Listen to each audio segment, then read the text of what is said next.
نبی کریم صلی اللہ علیہ وسلم فرمائی وی دا منافق درې نخې دي. یو نخې دا ده چې دې خبرې کوي دروغ به وایي. دویمه نخې دا ده چې وعده کوي د هغې خلاف ورزي به کوي. او درېیمه نخې دا ده چې ته پې په یو خبره کې اعتماد کې ټګي به د سره کوي او کامانت ته وسره کې خود خیانت به کوي. او یو بل حدیث کې د څلورو ذکر دی چې د منافق اربع من کن فيه کان منافقا خالصا. دا څلور نښې چې چا کې وي دی به سوچه منافقي. نو په هغې څلورو کې خو درې دا شو لکه دروغ، د وعدې خلاف ورزي او د امانت خیانت، او څلورم اذا خاصم فجرا چې چا سره خبرې کوي او جګړه جوړه شي نو کنزل به کوي، کنزل مار.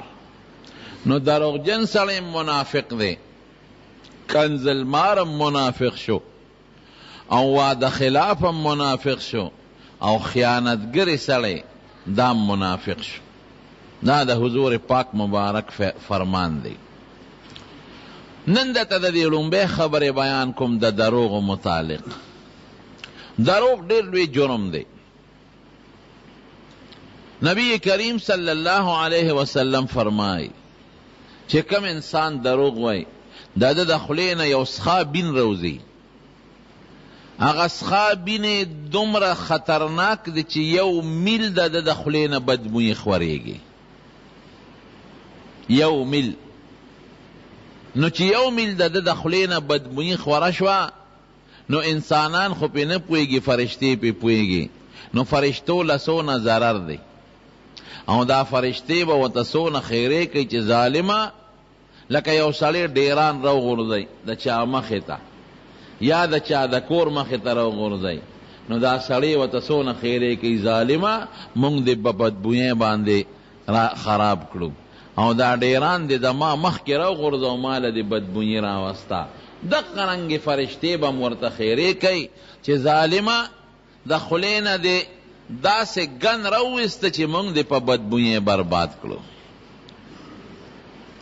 نو د دروغجن سړي د خولې نه داسې بدبویي چې یو میله پورې هغه محسوسېږي.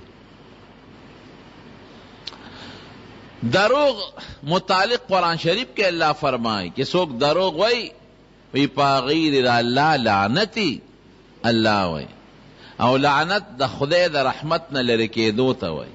مطلب دا چې کم خلق دروغجن دي په دې به د خدای رحمت نی، د خدای د رحمت نه به دا خلق لري. دومره خطرناک جرم دی دروغ. مسلمانان زمونږ نن سبا دروغ وایي، او پخوا خو مسلمان څه کوي کافر وبم د دروغو نه ځان ساته.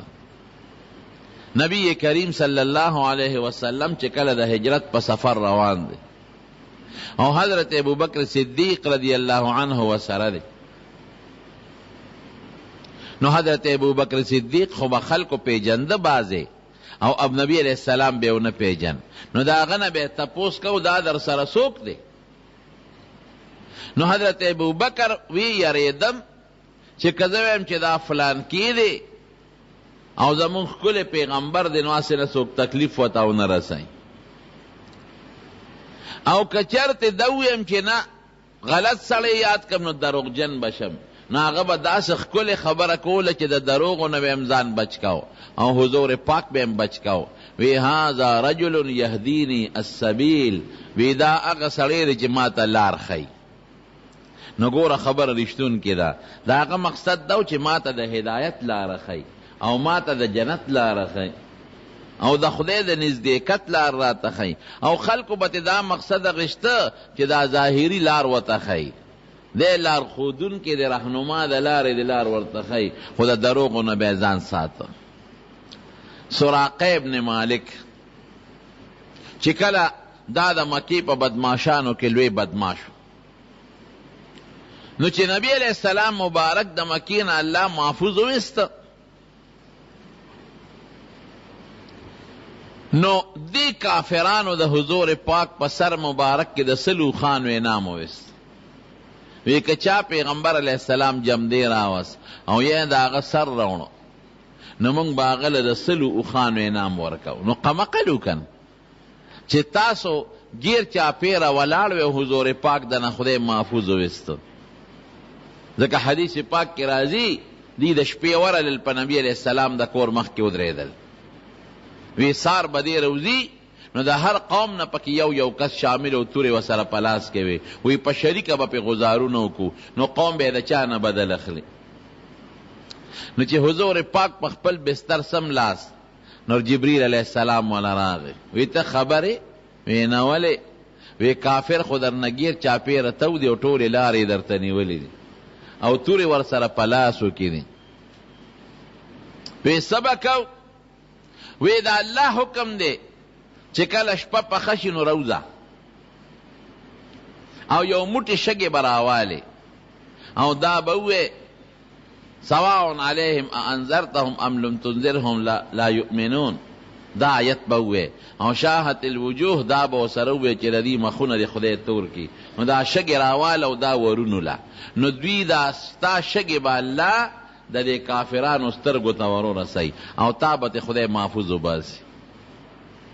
نو د حضور پاک خو په الله مضبوط اعتماد و شګې راواغشتې وینوستې هغه شګې خدای د کافرانو سترګو ته ورسولې هغوی په سترګو کې چې د چا شګې پرېوځي خو سترګې مږي سترګې مږلې حضور پاک فرمایي زه راووتم دوی لګیا دي سترګې مږي بق بق ګورې د سترګو نه اوښکې روانې دي او ایماني دي نیغ پې د پاسه تېر شو. الله حفاظت نو سار وختي ورل په حضرت علی رضی الله عنه باندې د دې خدا خیال و چې په دې بستر حضور پاک پروت دی نو چې ورغی نو علي صاحب د نبی علیہ السلام په بستر د پاسه پروت وی څه شو نبی علیہ السلام یې ورته یادو نو هغه هم ورته دروغ نه وای چې چرته لاړ وی ما ته پته نوره نه لګي خو د دې کور نه وتی دی په دې لاره تللی دی وی لار کې خو مونږ ولاړو مونږ پیسنګ پې نه شو وی نور نه پیږم خو په دې بستر م لاس تو د دې نه وتی دی نو هغه نظر بند که څه سات او بیا پرېښود. نو علي صاحب ګوره څونه بهادر دی حضور پاک مبارک ورته فرمایلی وی ما سره د مکې د خلکو امانتونه دي نو ته به خلکو له هغه امانتونه ورکړې نو بیا به مونږ پسې راځې. ګوره کافر خو نبی علیہ السلام د هغوی په امانت کې خیانت نه کوم.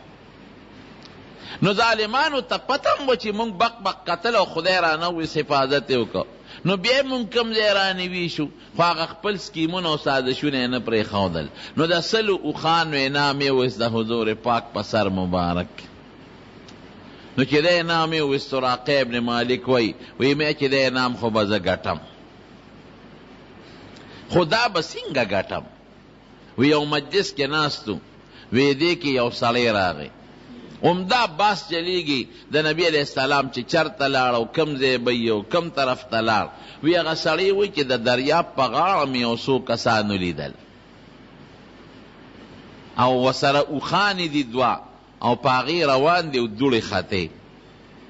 نو دا سراقه ابن مالک وی زه پې پوه شوم چې دا نبی علیہ السلام دی وی مې چې بل څوک پانسي وی مې چې نه د هغوی نه دي دا خو پلان کې سړی زمونږ د دې قوم تجارتي قافله کې تللی دی دا هغوی دي دا مې ځکه وي چې هغې پی نه شي او لږ ساعت کېناستم چې دا ملګري را باندې شکیان نه شي نو بیا غلې غوندې پاسېدم نو ما ویندې ته وی چې داسې وکړه چې دا اوښه زما بوزه او د کوټې شاته ودروه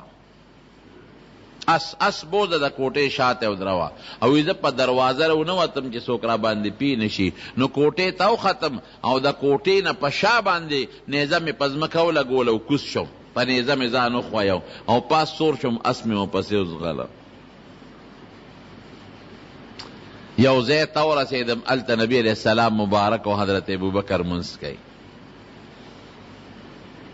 وی نبی علیہ السلام نیغ متوجه دی قبلی تا او حضرت ابوبکر کله داسې یو طرف ته ګوري کله بل خوا ګوري یریږي په ځان نه ګوري په حضور پاک مبارک یریدل ځکه وروستو راځي یو ځای کې چې نبی علیہ السلام ته وی هغه د کافران دي وی لا تحزن ان الله معنا وی پام کوا لا تحزن معنا به حزن هغې غم ته وی چې سړي ته د بل چا د وجې نه پیښ شي چې سړي ته ذاتي یری نو خوف ورته وی او چې سړی ته د زوی د وجې نه یا د دوست د وجې نه یا د مال د وجې نه یره راشي نو هغې ته بیا حزن وی حزن.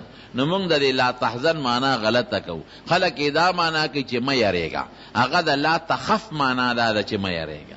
لا تحزن معنا ده چې ابوبکر په ما مه یریږه. معلومیږي چې د ابوبکر غم په ځان نو په نبی علیه السلامو. که لا تخف نو بیا به موږ دا معنا کوله چې مه یریږه، ځان کلک کا، ځان مضبوط کا، دا څه کې نه. لا تحزن په ما مه یریږه. ستا په زړه کې په ما یره ده چې په ما ته څوک تکلیف ونه رسوي، نو په ما مه یریږه. ان الله معنا، موږ سره خدای ملګری دی که. نو ابوبکر صدیق به یو خوا بل خوا کتل، په نبی علیه السلام یریده. نو سراقه وی چې زه وی کله ورنږدې شوم، نو ابوبکر نبی علیه السلام ته څه خبرې وکړې. همدغه یې ورته وی چې صاحب هغه سراقه را روان زمونږ د مکې د ښار هغه مضبوط بدماش نیزه ورسره ده او په اس دی. وی حضور پاک څه خبرې وکړلې، زه خو ته لرې وم. او وی ناګانه سخته ځمکه، او بخاري شریف کې حدیث دی، دومره سخته ځمکه ده چې کلکه کاڼي دی. او وی زما د اس د خپې پکې دننه ننوتې او سینه مې ځمکې سره د اس وجنګېدله، زه د پړ مخې پرېوتم. پوه شوم چې ما ته خیرې وشوې. نو عربو به فالونه کتل. وی ما سره یو بټوه وه، بټوه مې راوسته، هغې کې غشي پراته دي، مې وړقوله. په یو غشي به یې لیکلي و لا، او په بل به یې لیکلي و نعم. لا دا معنا چې دا کار مه کوه، نعم دا معنا چې دا کار کوه. نو ما هغه غشي وړقول، ګورم چې ما ته غشي سوی. نو وی چې غشي مې وړقول، سترګې مې پټې کړې، یو مې ترې راووست. نو په هغې یې لیکلي و لا، دا کار به نه کې. خو د غشو مې ونه منل، ځکه د سلو خانو انعام دی پکې که نه. وی ورلم نبی علیه السلام لا دې نه مخکې. وی ما ورته وی چې تاسو ما ته خیره وکړه او بس ما معاف کې، بس زه واپس د نظم. وی حضور پاک ما ته وی ښځه معاف مې کړې. وی چې وی معاف مې کړې، نو وی ما اصله پړي د زور ورکړه، نو اس راووته. نو هغه بټوه مې وړقوله، غشي مې وړقول، غشي راووت. لا دا کار مه کوه. خو د غشي مې ونه منل، پیسو ته مې ټینګ نه کړی. نو بیا مې اصله پونده ورکړه. خو چې اس بیا یو څو قدمه واخیستل، بیا یې خپې په ځمکه ننوتې. 3 ځله دا کار وشو. بس ما وی د الله رسوله دا 3م ځل دی، او بس ما معاف کا. وی بیا د سرمنې په یو کاغذ یو ملګری ورسره دی، عبدالله ابن ورقت عامر ابن فهیره، دا سرمنې په کاغذ ما وی مال یو امان نامه ولیکه، چېرته په ګوتو در نشم چې ما ته غږ نه کوې، ای راله ولیکله. وی مې چې زه به دنه لار ساتم.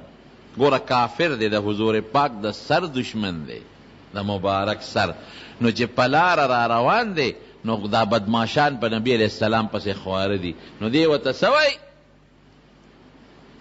دې ځمکې ته ګوته نیسي، لیس ها هنا، وی دلته نشته. دا نه وایي چې په دې لاره نشته. ګوره دروغو نه بیا هم ځان ساتي. ځمکه ګوتې ته نیسي، وی دلته نشته. لیکته دلته خو نشته که نه. او څه به یې وی دا لار ما کتلې ده. نور به یې نه وي چې په دې لاره نشته، دا لار ما کتلې ده. نو خلکو به دا خیال کو چې دلته واقعي نشته، هغوی به دلته دا معنا اخیسته چې په دې لاره نشته. او دا لار ده کتلې ده، نو معلومیږي دا چې نبی علیه السلام په دې لاره نشته. نو رب العالمین د حضور پاک هغه سړی چې د سر یې دشمنه وله خدای څوکیدار جوړ کړ. خو ګورې دا مې دې پورې دا خبره وکړه، دا نوره خبره زیاتي پکې راله، دې پورې چې سراقه کافر دی، دروغ نه وایي. دا لار ما کتلې ده، دروغ به نه وي چې نه نبی علیه السلام نوم به یې نه اخېسته چې هغه نشته په دې لاره. نه بیا خو دروغجن کېده، کافرانو به دروغ